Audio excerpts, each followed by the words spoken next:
ഓം കാലരാത്രി നമഃ. നവരാത്രി 7-ാം ദിവസം ശക്തിദേവിയെ കാലരാത്രി ദേവിയായിട്ടാണ് പൂജിക്കുന്നത്.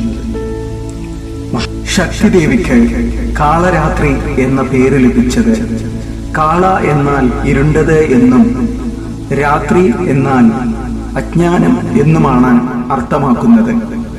കാളരാത്രി ദേവി എന്നതുകൊണ്ട് ഇരുണ്ട അജ്ഞതയെ ഇല്ലാതാക്കുന്നവൾ എന്ന അർത്ഥത്തിലാണ് കാളരാത്രി ദേവി എന്ന് പേരു ലഭിക്കുവാൻ കാരണം. മൂകാംബികേ ദേവി ജഗദാംബികേ മുപ്പാരിലും നിത്യവരദായികേ. മൂകാംബികേ ദേവി ജഗദാംബികേ മുപ്പാരിലും നിത്യവരദായികേ.